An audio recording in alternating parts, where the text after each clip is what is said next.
महाटीईटी के तमाम एस्पिरेंट्स कैसे हैं आप सब। आज के इस ईवीएस यानी एनवायरमेंटल स्टडीज के सेशन में हम चैप्टर 8 मुस्तकिल जिंदगी की इब्तिदा या बिगिनिंग ऑफ सेटल्ड लाइफ का पार्ट 1 बिल्कुल डिटेल में कवर करने वाले हैं।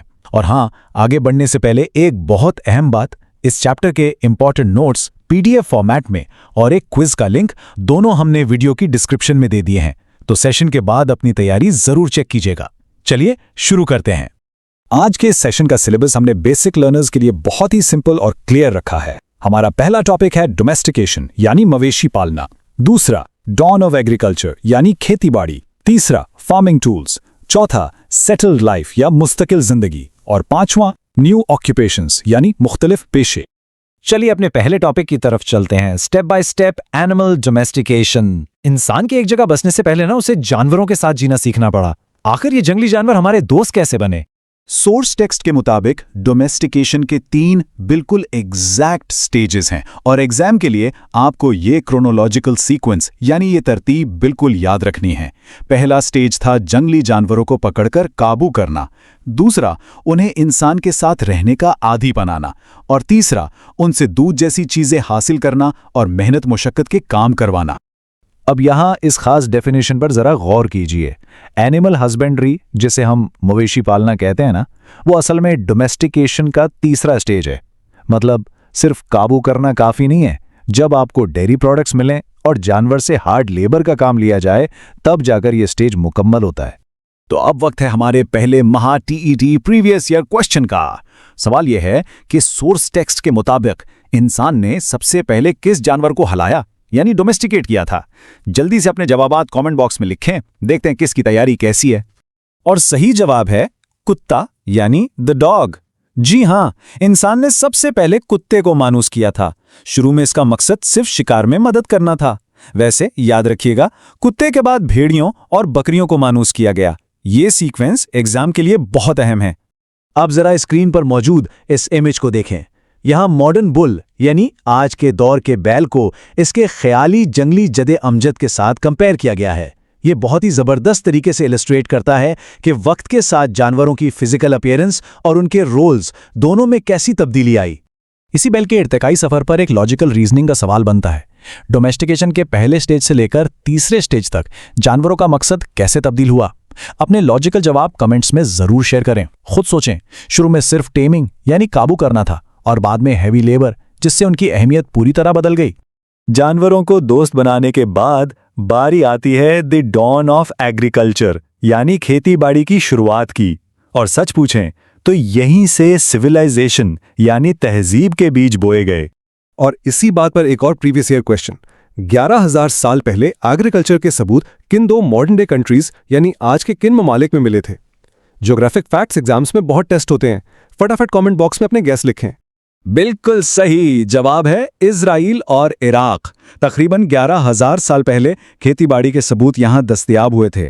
और हाँ, बीच में एक छोटा सा रिमाइंडर देता चलूं, अपनी प्रिपरेशन को मजीद स्ट्रांग बनाने के लिए डिस्क्रिप्शन में मौजूद कंप्लीट ईवीएस प्लेलिस्ट या हमारे चैनल की प्लेलिस्ट जरूर चेक करें, वो आपके बहुत काम आएगी। चलें एक और क्विक फायर टीईटी क्वेश्चन लेते हैं। खेतीबाड़ी यानी एग्रीकल्चर की इब्तिदा करने का सेहरा किसके सर बांधा जाता है? किसने उसकी शुरुआत की थी? जल्दी से कमेंट्स में जवाब दीजिए। तो इसका जवाब है खवातीन यानी वुमेन। जी हां, खेतीबाड़ी की इब्तिदा का सेहरा खवातीन के सर बांधा जाता है। वो बीज बोने के लिए नोकदार लकड़ी यानी पॉइंटेड स्टिक्स का इस्तेमाल करती थी। ये औरतों का एक बहुत ही फाउंडेशनल रोल था हमारी हिस्ट्री में। यहां आप देख सकते हैं, एक तरफ खवातीन नोकदार लकड़ी से बीज बो रही हैं और दूसरी तरफ कदीम मिस्र में जानवरों से चलने वाला हल यानी एनिमल ड्रिवन प्लो दिखाया गया है। यह टेक्नोलॉजिकल प्रोग्रेस को बहुत क्लियर तरीके से दिखाता है कि हैंड हेल्ड टूल से लेकर एनिमल पावर तक का हमारा सफर कैसा रहा। सोर्स टेक्स्ट से एक और बहुत ही स्पेसिफिक मैकेनिकल सवाल, TET previous year question number 4। बीज बोने वाली इस नोकदार लकड़ी में एक सुराख वाला पत्थर, जिसे परफोरेटेड स्टोन कहते हैं, क्यों लगाया जाता था? ये सवाल असल में आपके अटेंशन टू डिटेल को टेस्ट करता है। इसका जवाब बड़ा ही लॉजिकल है। बीज बोने के लिए जमीन को गहराई तक खोदना जरूरी था ना, तो लकड़ी पर वजन डालने के लिए उसके पिछले हिस्से में एक सुराख वाला पत्थर बिठा दिया जाता था ताकि लकड़ी जमीन में डीपली जा सके। कितना स्मार्ट आइडिया था। आइए अब अपने अगले लॉजिकल रीजनिंग क्वेश्चन पे नजर डालते हैं। हैंड हेल्ड स्टिक्स से जानवरों के जरिए खेत जोतने पर शिफ्ट होने से फूड सप्लाई पर क्या असर पड़ा होगा? इस टूल के बदलने से सोसाइटी पर ब्रॉडर इंपैक्ट क्या आया? सिंपल सी बात है, एनिमल पावर का सीधा सा मतलब था ज्यादा फूड प्रोडक्शन। जानवरों से खेत जोतने से पैदावार में जबरदस्त इजाफा हुआ और यही खेतीबाड़ी गुजर बसर का सबसे अहम जरिया बन गई। इसी ज्यादा पैदावार से हमारा अगला मेजर कॉन्सेप्ट वजूद में आया, जो कहे हमारा चौथा टॉपिक, ट्रांसफॉर्मेशन ऑफ सोसाइटी यानी मुस्तकिल जिंदगी। भटकने वाले सफर से लेकर एक ही मकाम पर बसने तक की पूरी कहानी। देखें, शिकार और गैदरिंग के जमाने में ग़िज़ा हासिल करने के लिए मुसलसल इधर उधर मूव करना पड़ता था, लेकिन खेतीबाड़ी का मामला बिल्कुल अलग है। फसलों को उगने में वक्त लगता है। खेती के काम की वजह से इंसानों को साल के लंबे अरसे तक एक ही मुकाम पर रहना पड़ा, जिसने इस नोमैडिक लाइफस्टाइल यानी खाना बदोशी को हमेशा के लिए ख़त्म कर दिया। और जब सोसाइटी एक जगह बस गई तो एक नया फिनोमेना सामने आया, सरप्लस फूड यानी ज़रूरत से ज़्यादा अनाज। और यही हमारा आखिरी कॉन्सेप्ट है, ख़ास महारतें और मुख्तलिफ पेशे। इस फूड स्टोरेज ने अर्ली सोसाइटी की बुनियाद रखी। जब अनाज को लंबा अरसा महफूज रखना मुमकिन हुआ तो तमाम लोगों को सारा दिन सिर्फ ग़िज़ा हासिल करने में लगे रहने की ज़रूरत नहीं रही। इस फुर्सत के वक्त ने नई महारतों और मुख्तलिफ पेशों को वजूद बख्शा, जैसे कि मिट्टी के बर्तन बनाना। इसी से जुड़ा हमारा आखिरी फॉर्मल TAT क्वेश्चन, टेक्स्ट में मेंशन किए गए किसी एक नए क्राफ्ट का नाम बताएं जो इस वजह से शुरू हुआ क्योंकि अब रोज शिकार नहीं करना पड़ता था। इसका जवाब है मिट्टी के बर्तन बनाना, यानी मेकिंग क्ले पॉट्स। एग्जाम में ऐसे टेक्स्ट बेस्ड आंसर्स बहुत अहम हैं। वैसे अगर ये सेशन पसंद आ रहा है तो हमारे YouTube चैनल इरशाद वानवाड़ को लाइक, शेयर और सब्सक्राइब जरूर कीजिएगा। सेशन को रैप अप करने के लिए एक आखिरी प्रोवोकेटिव थॉट, हमारा लॉजिकल रीजनिंग का तीसरा सवाल। अगर इब्तिदाई खेतीबाड़ी में अनाज का जखीरा यानी सरप्लस स्टोरेज ना होता तो आज के कौन कौन से मॉडर्न ऑक्यूपेशंस कभी इन्वेंट ही नहीं होते? इस पर गौर कीजिए और अपनी थ्योरीज कमेंट्स में जरूर शेयर करें। महा TET के लिए डट कर मेहनत जारी रखें। हम मिलेंगे अगले सेशन में। All the best. Hello everyone, इब्तिदाई गांव की जिंदगी यानी अर्ली विलेज लाइफ के इस पार्ट 2 में आप सबका बहुत बहुत इस्तकबाल है। बगैर किसी ताखीर के सीधे आज के टॉपिक में गोता लगाते हैं। बिल्कुल। चलिए जल्दी से आज के एजेंडे पर नजर डालते हैं।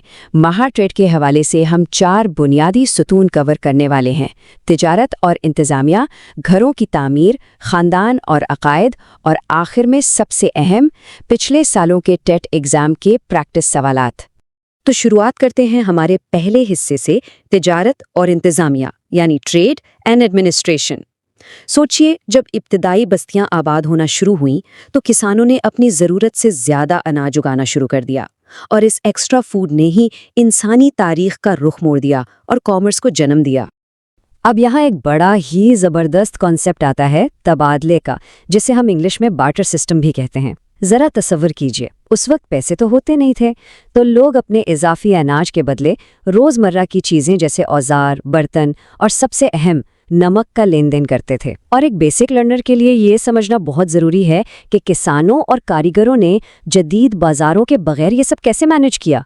ये सब कुछ बाहमी ताउन यानी म्यूचुअल कोऑपरेशन पर ही तो चल रहा था। बिल्कुल सही कहा। स्क्रीन पर इस हुनरमंद कारीगर औरत को देखिए, वो अपने हाथों से मिट्टी के बर्तन बना रही है। किसानों को अपना अनाज महफूज करने के लिए इन बर्तनों की शिद्दत ज़रूरत थी, और यहीं से स्पेशलाइज्ड लेबर यानी मखसूस पेशों का बाकायदा आगाज हुआ। एग्जैक्टली। उन्होंने अनाज दिया और बदले में बर्तन लिए। इसी बाहमी ताउन ने दूर दराज का सामान जैसे कि नमक गांव तक लाने में मदद की, और यूं इब्तिदाई ट्रेड नेटवर्क्स फैलना शुरू हुए।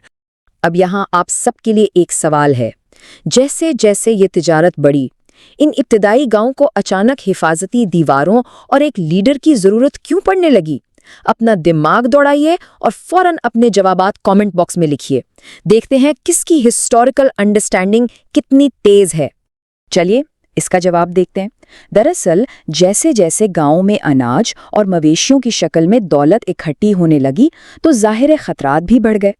इसीलिए गांव के दिफा और ट्रेड को संभालने के लिए एक रहनुमा मुकर्रर किया गया, जिसे करता या करता कहा जाता था। और जो दीवारें बनाई गईं वो गांव को सैलाब, जंगली जानवरों और ख़ास तौर पर मवेशी चराने वालों से महफूज रखने के लिए थी। बस यहीं से गांव के एडमिनिस्ट्रेशन की बाकायदा शुरुआत हुई। ठीक है, अब हम अपने अगले हिस्से घरों की तामीर या आर्किटेक्चर एंड होम्स की तरफ चलते हैं। तिजारत का तो हमें पता चल गया, लेकिन इन लोगों ने अपने रहने के लिए आखिर घर कैसे बनाए? इस स्लाइड पर ये इर्तिकाब बहुत खूबसूरती से दिखाया गया है। एक तरफ बलूचिस्तान में मेहरगढ़ की खुदाई के शानदार खंडरात हैं और दूसरी तरफ एक इब्तिदाई चौकोर झोंपड़ी की तस्वीर है। बिल्कुल, और आसार कदीमा के माहिरीन ज़मीन में मिलने वाले गोल सुतूनों के निशानात देखकर बासानी अंदाज़ा लगा लेते हैं कि ये बांस की टुटियों यानी वॉटल एंड डॉब वाली झोंपड़ियाँ किस तरह खड़ी की गई थीं। ये कोई रातों रात होने वाला काम नहीं था, ये एक स्टेप बाय स्टेप प्रोसेस था। पहले बांस की टुटियों के ढांचे बने, फिर जैसे जैसे आबादी बढ़ी और लोग मुस्तकिल तौर पर बसने लगे तो गोल झोंपड़ियों की जगह चौकोर घरों के डिजाइन ने ले ली। और फिर सबसे बड़ी तब्दीली आई कच्ची ईंटों यानी सनराइड मड ब्रिक्स की शक्ल में। घर एक दूसरे के बिल्कुल करीब बनने लगे, जो इस बात का सबूत है कि अब गांव काफी गुंजान और आबादी वाले हो चुके थे। अब बारी आती है उनके समाजी ढांचे को समझने की। आइए देखते हैं उनके खानदान और अकायद यानी फैमिली एंड बिलीफ्स को। जब लोग मुस्तकिल एक जगह रहने लगे तो उनके दरमियान गहरे खानदानी रिश्ते भी पनपने लगे। यहाँ सबसे अहम कॉन्सेप्ट तोसीई खानदान का है, जिसे हम एक्सटेंडेड फैमिली कहते हैं। ये वाकई बहुत इंटरेस्टिंग है। मतलब पूरा का पूरा गांव सिर्फ अलग अलग पड़ोसियों का मजमुआ नहीं था, बल्कि वो सब आपस में रिश्तेदार थे। हर कोई एक दूसरे से कनेक्टेड था, एक ही कल्चर, एक ही जगह और एक जैसे अकायद शेयर करता था। और यहाँ महाटेट के उम्मीदवारों के लिए एक और चैलेंजिंग सवाल। आसारे कदीमा के सबूतों की रोशनी में बताइए कि इन इब्तिदाई गांव में आमतौर पर मुर्दों को कहाँ दफन किया जाता था। जल्दी से अपना गैस कमेंट बॉक्स में ड्रॉप कीजिए। और इसका जवाब थोड़ा हैरानकुन लेकिन बहुत जज्बाती है। तदफीन कहीं दूर नहीं, बल्कि घर के अंदर या बिल्कुल आंगन में ही की जाती थी। जी हाँ, और उसके पीछे की मंतक ये थी कि अपने प्यारों को मौत के बाद भी इस तौसीई खानदान से अलग नहीं होना चाहिए। ये जाहिर करता है कि उनके खानदानी बंधन कितने मजबूत थे।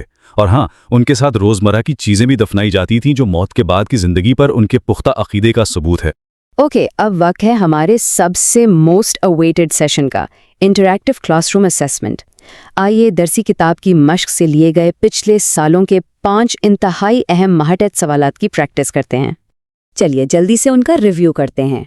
सवाल नंबर 1, इजराइल और किस दूसरे मुल्क में ज़राअत यानी खेतीबाड़ी के सबूत मिले हैं? इसका सही जवाब है इराक। सवाल नंबर 2, पत्थर के जदीद ज़माने में पहले घर किस चीज़ के बनाए जाते थे? जवाब है बांस की टुट्टियों या वॉटल एंड डॉब के। सवाल नंबर 3, औजारों के लिए इजाफी अनाज का तबादला क्या कहलाता है? सिंपल तबादला या बार्टर सिस्टम। सवाल 4, गांव की तिजारत और दिफा संभालने वाले को क्या कहते थे? उसे कर्ता कहते थे। और आखिरी सवाल, गांव की दीवारें किन खतरात से बचने के लिए बनाई गईं? सैलाब, जंगली जानवर और मवेशी चुराने वाले चोरों से। बेसिक लेवल के स्टूडेंट्स इन तमाम पॉइंट्स को जरूर नोट कर लें। अब बारी है हमारे फाइनल चैलेंज की, क्योंकि टेट एग्जाम में सिर्फ रट्टा मारना काम नहीं आता। हमने खास तौर पर 3 मंतकी इस्तदलाल यानी लॉजिकल रीजनिंग के सवालात तैयार किए हैं। ये आपकी डीप अंडरस्टैंडिंग को टेस्ट करेंगे और आने वाले एग्जाम्स के लिए बहुत अहम है। तो ये रहा लॉजिकल सवाल नंबर 1। नमक की तिजारत ने ही इब्तदाई तिजारत को फैलाने में इतना ज़बरदस्त किरदार क्यों अदा किया? ज़रा अनाज के मुकाबले में नमक की ज़रूरत और दस्तयाबी के बारे में सोचिए। और इसका लॉजिकल जवाब ये है, नमक ज़िंदगी के लिए इंतहाई ज़रूरी है, लेकिन ये हर जगह तो मिलता नहीं था, तो इसे दूर दराज इलाकों से लाना पड़ता था। इसी मजबूरी ने इब्तदाई ताजिरों को लंबे सफ़र करने पर मजबूर किया और यूं तवील फासले के ट्रेड नेटवर्क्स बन गए। मतलब ज़रूरत ईजाद के साथ साथ सफ़र की भी मां साबित हुई। अब आते हैं मंतकी सवाल नंबर 2 पर। कच्ची ईंटों यानी सनराइड मड ब्रिक्स के घर बनने का तो सी खानदान यानी एक्सटेंडेड फैमिली के तस्वुर के साथ लॉजिकली क्या कनेक्शन बनता है? इसका जवाब बहुत सिंपल है। एक पक्का खानदान बनाने के लिए पक्की तामीर का होना शर्त है। बांस की झोंपड़ियों के मुकाबले में मिट्टी की कच्ची ईंटों के घर बहुत लंबे अरसे तक चलते थे। इस मुस्तकिल रिहाइश ने ही खानदानों को नस्ल दर नस्ल एक जगह रहने का मौका दिया और वो कुदरती तौर पर एक बड़े आपस में जुड़े हुए गांव में तब्दील हो गए। और हमारा आखिरी मंतकी सवाल, एक गांव को, एक कर्ता को लीडर मुकर्रर करने की क्या जरूरत थी? क्या हर कोई अपना दिफा खुद नहीं कर सकता था? इसका जवाब इंसानी माशरे के एक बुनियादी उसूल में छुपा है, बाहमी तावन या म्यूचुअल कोऑपरेशन। सुनने में तो बहुत अच्छा लगता है, लेकिन अगर प्रॉपर रूल्स ना हो तो ये अफरा तफरी बन जाता है। जिम्मेदारियों को बराबरी से बांटने के लिए, जैसे रात को मवेशी चोरों से पहरा कौन देगा, एक कर्ता की सख्त जरूरत थी, क्योंकि एक मुनज़्ज़म माशरे को हमेशा एक लीडरशिप की जरूरत होती है। और यही चीज हमें बताती है कि हमारा इंसानी माशरा कैसे वजूद में आया। याद रखिए, महाटेट के एग्जाम में कामयाबी के लिए भी बस इसी तरह के बाहमी ताउन की जरूरत है। बिल्कुल सही। और जाने से पहले डिस्क्रिप्शन में दिए गए PDF नोट्स और क्विज लिंक को लाजमी चेक कीजिएगा। अगर आपको ये मालूमाती सेशन पसंद आया तो हमारे YouTube चैनल को जरूर लाइक, शेयर और सब्सक्राइब कीजिएगा। आखिर में एक सवाल पर गौर कीजिए, अगर आज के दौर में अचानक पैसे का निज़ाम गायब हो जाए तो क्या हमारा मॉडर्न मुआशरा दोबारा उसी तबादले के निज़ाम पर वापस जा पाएगा? सीखने का ये सफ़र जारी रखिए। अगली निशास्त में फिर मुलाकात होगी।